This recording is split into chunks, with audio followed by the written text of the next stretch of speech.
So the question here is, can you contain a breach and keep it to a minimum that you can recover from it quickly? And that's the whole ideology behind resilience. So once we shift the mentality to one that drives cyber resilience, naturally the fear of not being able to hit or get the 100% prevention benchmark is going to fade away. This is KBcast. Are they completely As a cybersecure? primary target for ransomware campaigns, Is as used to security and point testing and performance and scalability Risk and compliance. we can actually automate that. to take that data and use it. Joining me today is Reuben Koh, Director, Security Strategy APJ from Akamai, and today we're discussing how to defend against cyber attacks on networks and systems. So, Reuben, thanks for joining and welcome. Thank you for having me, Carissa. Very nice to be here and very excited to share as well. So, Reuben, in your words, give us a little bit of a lay of the land. And how do you see it when it comes to, defending against cyber attacks on networks and systems? Yeah, that's a very common yet interesting question at the same time. So if we look at what happened in the past year in 2024, we saw that the cybersecurity landscape had been incredibly dynamic, with attackers constantly evolving their tactics, with law enforcement stepping up their efforts to contain and control cybercrime activities, and also an increase in victims and more sophisticated attacks like ransomware. And all those have been just part and parcel of a very, very fast moving or fast changing landscape in cybersecurity. So, for example, what we observed last year was ransomware basically escalated throughout the year. And I know Australia had quite a few companies that were hit hard last year with regards to ransomware. And we believe that ransomware continues to remain a threat, a very big threat in 2025 this year as well, because we're basically looking at a shift in both techniques as well as players, as in the ransomware groups, even after multiple law enforcement takedowns, as well as improvements in data recovery mode, or rather data recovery made by traditional ransomware less effective. We're still seeing victims falling to that and even paying the ransoms. And that's really happening even right now. The real issue for that is because ransomware techniques has kind of shifted a little bit. So in the past, as a ransomware attack, we know that it's going to find our data, lock it up, and then basically ask us to pay a certain amount of money before they unlock it, or so they say. But what we're looking at right now is, because of all these efforts by law enforcement and organizations becoming more savvy on dealing with data backup and recovery, we're seeing players moving into different technique where they only exfiltrate or they only steal data. They don't exactly encrypt it anymore because there's really no point. And when these attacks occur, it really hurts certain industries like healthcare and finance, because data exposure for these two industries is, the cost is phenomenal, because you've got electric medical records that's, going on the dark web for sale. You've got customer financial information being exposed, attracting fines, regulatory violations, and so on. And more importantly, for the victims, it's really hard to ascertain if data has been stolen. It's easier to know if data has been encrypted because, well, you can't access it anymore. But if it is stolen or copied out, it's harder to tell. And we've also seen ransomware attackers publishing old or partial data, claiming that they have successfully stolen everything. So some of those might be true, but most of them are false. They just, we realize that most of these are just trying to take an easy way out. And more importantly, ransomware attackers has also been threatening victims with DDoS attacks or denial of service attacks, or data leakage if they don't pay by a certain date. So these are commonly known as, triple ransomware or double ransomware attacks on top of the initial encryption threat. So that's on the fast evolving advanced attack, which is ransomware. Another observation that we had was we saw hacktivism in 2024 actually rose by quite a fair bit. So hacktivism in the past were usually associated with small little unknown groups that were really trying out, or rather coming out and trying to make a point and make themselves kind of noticed by the world. But in 24, that kind of shifted a little bit, because we started to see hacktivist groups that are now associated with nation states or a political cause before launching attacks against victims that had been, I don't know, probably handpicked or selected because of certain things they said or certain things they have done or certain statements they've made. And that has been quite a few that's going on, especially in Asia Pacific. So because of that, we're seeing the intensity and the targets of these hacktivist attacks starting to shift as well, because they're no longer random. They're kind of, carefully pruned. And most of the time, they're actually related to specific geopolitical events happening either across the region or across the world. And I'll leave with the very last bit in terms of our observation. And I think this is something that everyone is thinking and talking about, which is AI attacks or AI powered attacks. So I think social engineering like phishing attempts remain a highly effective vector for the bad guys because it still works. The only thing that is different right now is people are no longer falling victims to phishing emails asking you to transfer money to a Nigerian prince, something like that. Those are not happening anymore. But instead, we're looking at AI-infused phishing attempts where, voice synthesis or synthesized voice has been used in voice phishing. We're seeing facial synthesis has been used in deepfake videos or AI-generated contents to really make those phishing attempts a lot more convincing as well as sophisticated. Conversely, at the same time, AI is also actively being incorporated at breakneck speed by multiple industries into security technologies that are usually used to enhance threat detection, find anomalies, automate incident response, with the ultimate goal of making security teams more effective as well as more efficient because they're actually staring down a relentless barrage of, attacks, whether it's conventional or AI powered or from hacktivist groups that can just appear out of random, so they have a lot to deal with. And basically they are rushing to embrace AI to help them out, hoping that it will actually alleviate some of the symptoms. So hopefully that's able to answer the question, Carissa. No, that's awesome. That's a lot, and a lot going on as well. And you're right in terms of a reduction in the Nigerian prince, but how AI infused attacks are sort of coming into the coal face now that we're seeing. And part of the other people I've interviewed as well are saying that's obviously a massive focus. So, in saying that, I want to go back for a moment on ransomware. And I know it's can be hard, and people are always going to say you don't pay the ransom. But speaking to people on the show historically, they've just said sometimes people just like, as in security people have actually advised them to pay it because they had no backup or it was too hard. They need to get up and running because they're a manufacturing company. The more downtime that you have, it really impacts them from a financial perspective and risk to their business as well in terms of like media and PR damage and all that type of stuff. So where does that sort of sit with you with your experience? Right. That's always a constant debate going around whether should we pay or should we not pay the ransom. So I think it really comes from different, it depends on where you're looking at this issue. So for example, if, I've come across large enterprises that, that are more financially stable, financially capable, they usually have a higher threshold of risk tolerance. So in other words, they are, I wouldn't use the word willing, but they are, more able to write off a certain amount of, I guess, money related to a cybersecurity incident because they have a bigger risk appetite that's able to absorb that. And at the same time, usually large enterprises, they have and can afford pretty comprehensive cyber insurance as well, which, kind of provides them with some kind of remuneration, I guess.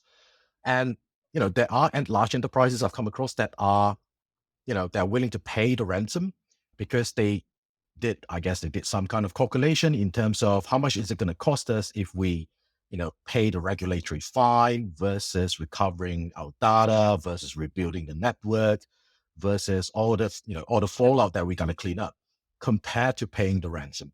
So I've seen enterprises that are pretty hefty actually paying that because they did some math in the background, I guess, that actually gave them the impression that, well, if we pay the ransom and this problem goes away, it actually makes more sense financially and operationally. So there are enterprises that are still paying ransom, unfortunately, even though that, the best practice is not to do so. And that's for large enterprises. When we flip the coin to the other side, when we look at smaller or medium-sized enterprises, they have an even bigger problem because they don't have that large financial capacity as compared to a big enterprise. they usually can't afford a very comprehensive cyber insurance. And more importantly, they can't afford downtime because, a lot of these small organizations, their entire livelihood of the business depends on them being online and being operational at all times. So I think this kind of comes to a juncture where to some of those small business owners or medium-sized business owners, they just pay the ransom and get it done with so that they can move on. And because of these, we're seeing quite a large difference between industries, between size of companies, between the verticals they're in, between what is considered as core critical to their business. It really varies. But at the same time, right, even though that is the reality, what we've also found out, from working with law enforcement agencies, for example, I'll give you a very good example, is when the Lockbit ransomware group was taken down by a global coordinated effort sometime last year. One of the most interesting things they found, as in the law enforcement agencies, was that for those victims that actually paid Lockbit to decrypt and delete the data that they've stolen, they actually didn't. So what they actually found was that all the data that Lockbit has promised or had promised to delete away after the ransom was paid wasn't. So it was still kind of stored somewhere, stashed away in some vault. We're not really sure for what reason. Could be reused again, maybe on some other days. But what we're seeing is that, you know, it's it's one thing to pay the ransom, but you're also trusting the crook to keep his or her promise that they have delivered to you. And it's kind of a risky decision. So this is basically two sides of the fence we're looking at. So on one side, we're seeing enterprises trying to keep the faith that by paying, the ransomware groups are going to keep the promise and they will get the data back or the data deleted and business can go on. And on the other side of the fence, we're seeing ransomware groups, doing the complete opposite, even selling the data to other cyber criminals for them to, re-extort the same victim over and over again. So again, from an industry perspective, I think it kind of varies quite a bit. That is the kind of reality that we're seeing at right now. So I want to shift gears now slightly. And I'm aware that Akamai's developed a defender's guide for 2025. So maybe tell us a little bit more what's in the guide, because then I want to sort of ask you a few more follow-on questions. Yeah, so we've recently published, actually just this month, published a defender's guide as part of our State of the Internet Security Research Report, which we release on a cadence every 2 to 3 months every year. So what is different from this one is we're basically taking a break from our traditional security research reports that were more data and insights driven. This time, rather than just providing abstract security trends, the report actually consolidates cutting edge security product analysis from Akamai's security research teams with actionable recommendations that are tailored for first line defenders like a SOC analyst, for example, enabling them to allocate resources and time more effectively against emerging threats. So some of the highlights from the report include a risk scoring model, a brand new risk scoring model that quantifies vulnerabilities. We also look at specific attack techniques that's been used by sophisticated threat actor groups across the world, including how VPN systems are exploited, as well as how containers in the cloud are being exploited, to the emergence of very evasive malware that continuously adapt to the defenses that's trying to stop them. So this research comes with recommended mitigations, which is really what makes this research so compelling, because we're not just telling people what we found out, we're also telling them that how it could hurt you, and more importantly, what they need to do right now. And would you say, so you're starting this new report, as you mentioned, you're moving away from your traditional reporting. Would you say, like, if you were to do this again, the end of the year or the start of next year, there's going to be a significant shift in terms of what we're seeing because of how quickly things are evolving, as we know, with AI, like you've mentioned before previously, AI infused attacks in terms of, voice, etc. Will we start to see the needle move significantly in terms of these attacks, or do you have any sort of insight on that front? Yeah, I certainly think so. I certainly think that the needle is going to move a little bit this year because of rapid or accelerated adoption of AI. into multiple industries, and at the same time, increasing the inherent risk that AI brings into organizations as well. And because cyber criminals, they are opportunistic, right? They look for weaknesses in defenses anywhere they can find, and then try to exploit that. And because we're just, in my opinion, I think we're kind of still scratching at the surface of what AI can actually bring to the table. We know what Gen AI can do, and I think right now we are bringing that to the next level by venturing into things like agentic AI in terms of delivering real world outcomes that are powered by artificial intelligence. But by doing so, it's actually connecting AI models, which were previously in Gen AI, for example, reserved for content generation, into the real world where it's actually going to plug into different applications, different services, and different systems everywhere. So when that happens, you're going to have a massive mesh of interconnected systems that are powered by artificial intelligence in the back end. And when you look at it from the lens of a cyber criminal, that is actually very, very alluring and very compelling for them to take a good hard look in terms of where can I exploit this. Because when everything is interconnected together, we're going to see a massive flow of data moving from, you know, not only point A to point B, but basically everywhere at the same time because of the capability of AI doing things in parallel.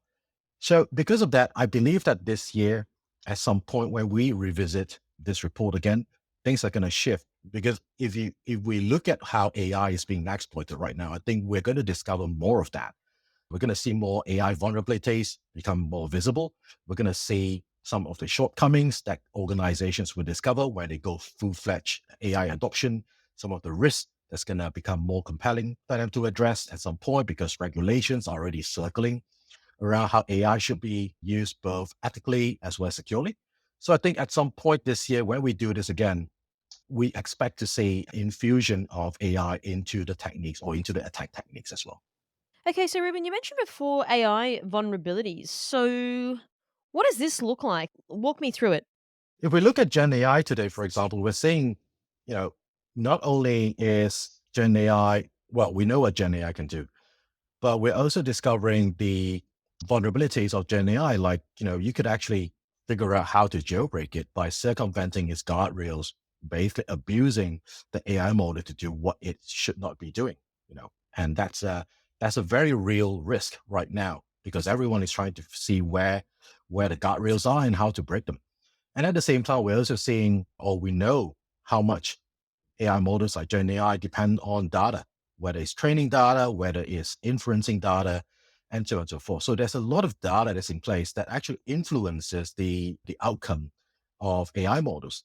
And that's really an area where if we abuse the data or if we circumvent the data from an angle of integrity, for example, make it becomes less accurate or make it become completely false, then that will be a problem because the AI will be trained on that completely inaccurate data and then the output generated would similarly become completely inaccurate or even malicious.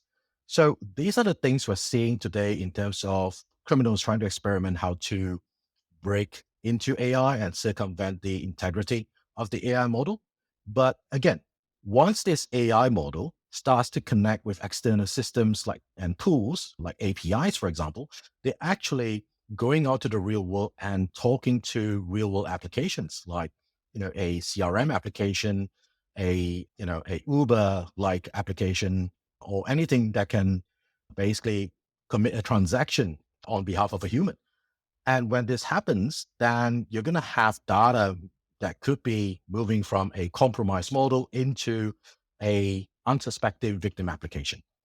So it basically opens up new avenues of attack because once again, all these things are interconnected. They're all in a mesh.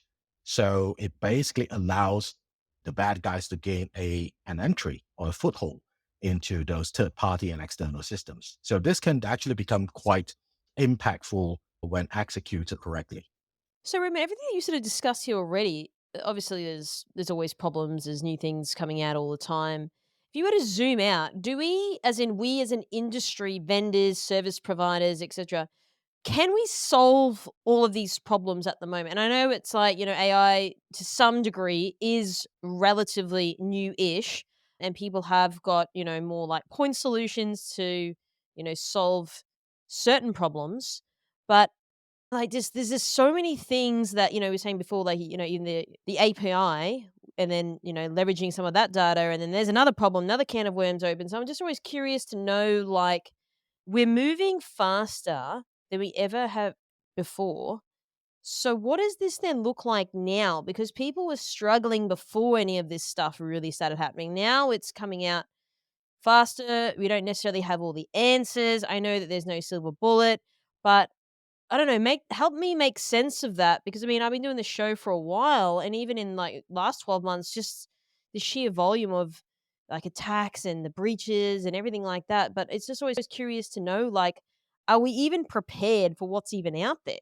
Yeah, that's a good one. And to be honest with you, I don't think we will ever be 100% fully prepared because the landscape is just changing so quickly, so often. What we thought was sufficient today may not be so tomorrow. So, but at the same time, right, we need to understand and we need to be aware of the fact that, innovation, digital innovation in its purest form, whether it's through AI or through APIs or through another disruptive piece of technology, is going to move at a different speed from security or from cybersecurity. Because in the world today, a lot of organizations are led by innovation. They have to reinvent themselves. They need to disrupt their own marketplace. They need to stay ahead. They need to compete. And because of that, innovation usually charges ahead. And there will be situations where, cybersecurity or risk management efforts will need to take a back seat when these things happen. And we've seen this movie many times before, right? Because, for example, 10 to 20 years ago, when cloud first came into the scene, it was exactly like that. Because organizations were lured by the perceived cost savings of moving their stuff to the cloud as compared to owning a data center, right? But after them doing so, it took a bit of time before they realized that, oh, I need to be safeguarding my stuff in the cloud because they're exposed to everyone everywhere. And I believe that at some point we will reach there from it. If we're looking at AI, we will. But I think right now, people are really looking at how is AI going to help innovate my organization? How is this going to, make me more efficient? How is this going to stem down my cost and increase my top line? This is similar to what has happened 2 decades ago when cloud computing burst into the scene. So the good thing is we've learned our lessons, which is why we're seeing the regulatory bodies stepping in, actually expanding the regulations to incorporate, AI safety and AI ethical use and stuff like that as well. Because of that, the industry is also coming together with both private and public entities to figure out, if we do this, what are the risks? What do we need to address? A good example would be the OAuth's LLM top 10. So OAuth is a non-profit group that actually lists out the top 10 most vulnerable risks that can be exploited. And they actually released one for LLM, which is for Gen AI. So as compared to 20 years ago when cloud first came on to the scene, we're now a little bit more aware. We're now a little bit more on board in terms of, following best practice, following guidelines, establishing regulations, putting in guardrails, and training people, making them more aware. But at the same time, to your point, are we ever going to be prepared if we do this? I don't think so. But that doesn't mean we should stop doing it, because as attacks against AI or as attacks powered by AI continue to increase and continue to evolve, we're actually doing the same thing in stopping attacks. We're embracing AI. We're infusing AI into cybersecurity operations. We're trying to advance our security tools and technologies with AI as well. So it's actually happening at both fronts, which is what's really interesting right now, because I had a conversation with a CIO last year, and he was kind of explaining that, well, in today's context, it's funny because AI is a technology I've not seen in the longest time where we actually use that same piece of tech to both make our business better, but also make our business more risky. So it's, that kind of approach that if you adopt a disruptive piece of tech, it will bring the benefits or perceived benefits. But at the same time, if you flip the coin to the other side, it's also going to bring a certain level of risk some of those that we do not fully understand yet into the organization. So I think from that angle, this is really what we're looking at right now. But I do believe as time goes by, as the usage or the use cases for AI become more mature, as the attacks themselves become something that we understand more about, and more importantly, as our capability of AI-powered cyber defenses continue to evolve over time as well, I think we'll come to a juncture where what we've done with cloud, right? We've basically understood what needs to be protected, where, when, and how, and also keeping an eye out on how that dynamic cybersecurity ecosystem is evolving. Okay, I want to go into this a little bit more. So, when you were talking around, embracing like disruptive tech, for example, and again, like when you're introducing that, there is some risk. Would you say, with how everything's going, like you've just mentioned, that things are faster, everything we've discussed already on this interview, do you think businesses now are just going to have to make decisions quicker than they have? I mean, look at traditional enterprise. Like sometimes things move so slowly. And by the time people make a decision, it's like, oh, something else has already started anyway. So do you sort of see that from a operational point of view that, maybe yes, we can't do a full blown like audit and risk and look at it to the nth degree because we just don't have the time on our side. So I don't want to say cut corners, but do you think people will just have to look at how they're approaching everything that's happening, or else, there is that risk that them taking too long could actually then put them at risk of having other issues. And so you have to sort of balance it with which one's worse to have. Do you see that happening? Yeah, absolutely. So that's really the reason why we've came up with a new risk scoring model, which is really trying to address that particular conundrum that you have just brought up. Because when we look at trying to secure or trying to safeguard assets in the enterprise and trying to make decisions in terms of what protection needs to go where, by when, and how are we going to protect it, the reality is you can't do that everywhere, every time, to everything. Firstly, it doesn't make sense. Secondly, it's going to take too long. And thirdly, it's going to cost a lot of money, probably infinite amount of money, because you don't know how it's going to cost. What organizations are doing right now or should be doing right now is to really look at, prioritize assets and basically build, for lack of a better term, a ranking system in terms of which are the most critical assets that is too important to fail, right? Without these, the business will fail. These 5 or these 10 assets, applications, or, I don't, whatever you want to call it, appliances, hardware, these must never fail. So we're going to spend 30 or 40% of our time and money to ensuring all these stay up. And in order to understand what those assets are, we need to look at establishing a risk register, which is basically something that the risk scoring model in the report actually helps in building out. So once you understand which are the prioritized assets, yes, you need to make a decision on those, a quick one, but at the same time, you're also getting more visibility in order to make a more informed decision that you're not protecting something that maybe is, lower down in the pecking order from something as compared to a critical system, for example. So once that is set in place, it also, and I was about to talk about this later, but it also gives rise to the organization building resilience into their operations. Because, if we look at maybe they have got like 50 assets in the organized, 50 digital assets, websites, endpoints, web servers, applications, so on and so forth, 50 of those. So if 40 of those go down, can the business still run? Maybe not as quick as before, maybe not as, not as efficient as before, but the question is, can it still run? So if the answer is yes, then these are your critical systems. You need to protect those at all costs. So by doing so, and also building out your recovery capabilities and also building out your fallback capabilities. For example, if your digital is gone, you fall back to manual. How long can you hold out? 6 days, 6 weeks. So once you do that, it all goes back into that risk scoring model. What are those that we need to protect? And if this fails, what do we do then? So once we have a better idea of what that looks like, is actually the first step into increasing the cyber resilience of your entire operations.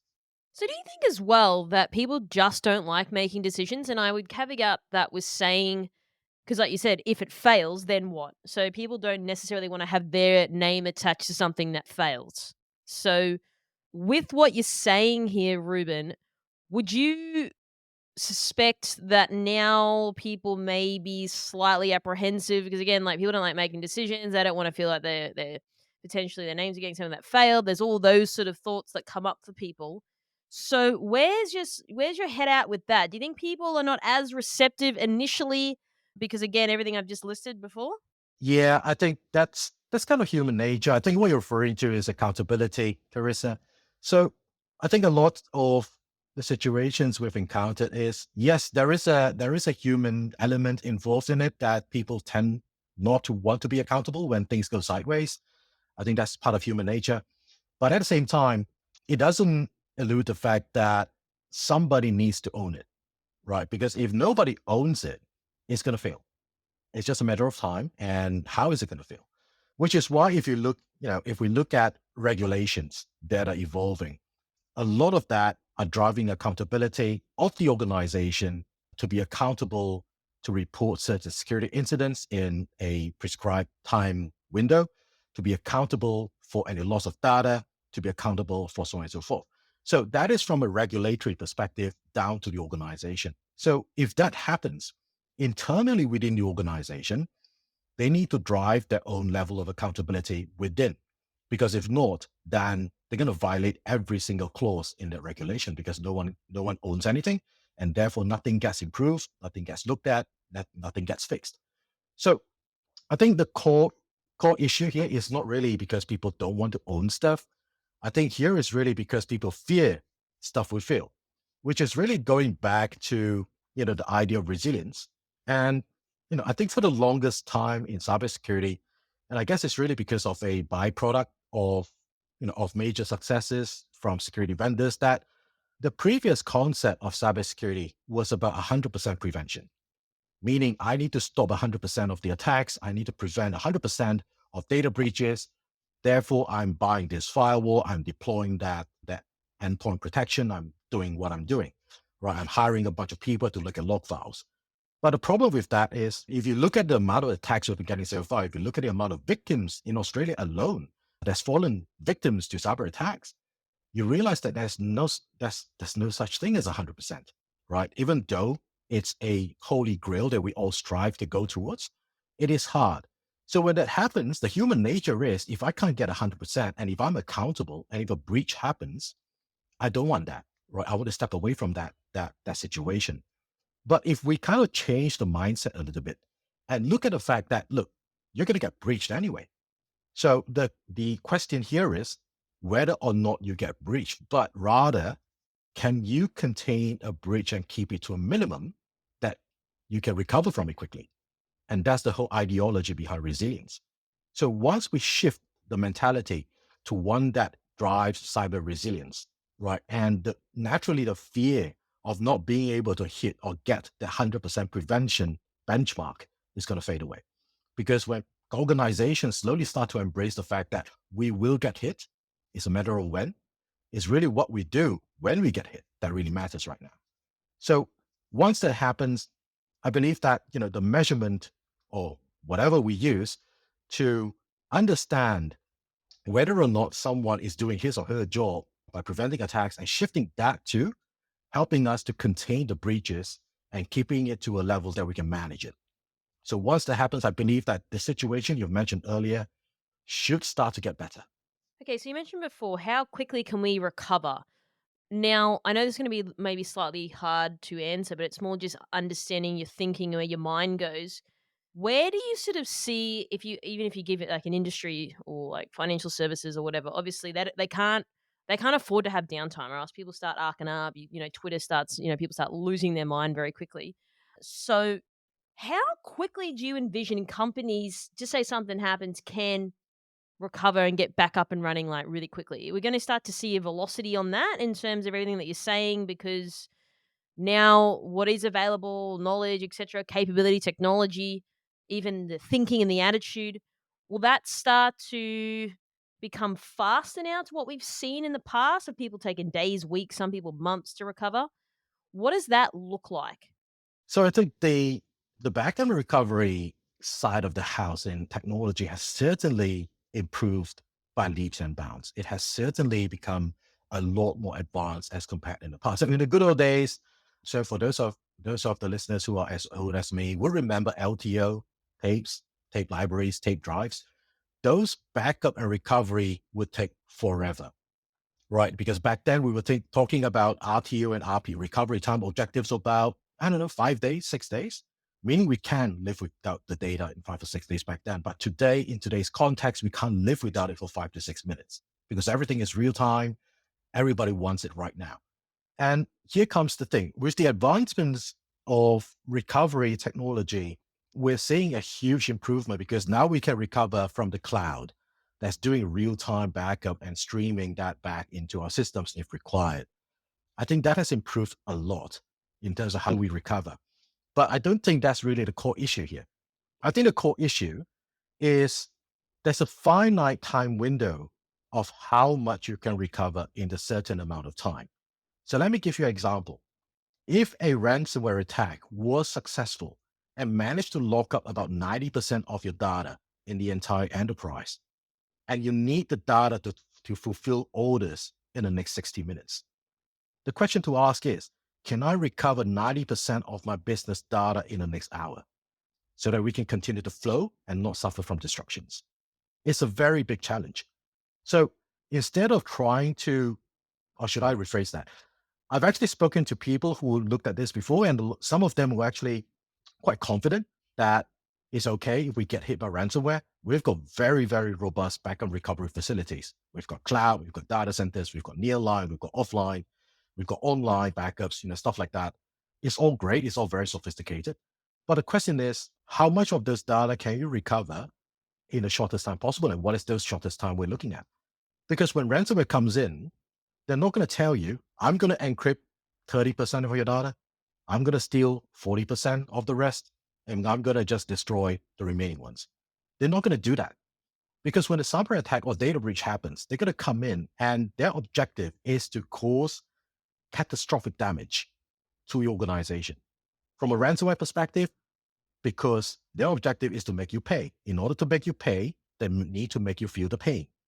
And when that happens, right, we cannot just fall back to our backup recovery facilities and say, I'm all good, come what may, I've got backup recovery, which is why we go back to the ideology of being more cyber resilient. Because on one hand, it's great if you've got super robust backup recovery, but you also need very, very efficient and effective incident response, because the more effective you are in containing that attack, right? Maybe instead of encrypting 80% of the organization, you manage to breach 2 endpoints because of all the security policies and products you have in place. When that happens and you flip the other side of the coin to backup recovery, oh, this is easy peasy. I can recover 2 endpoints in like 15 minutes, right? And the business can move on.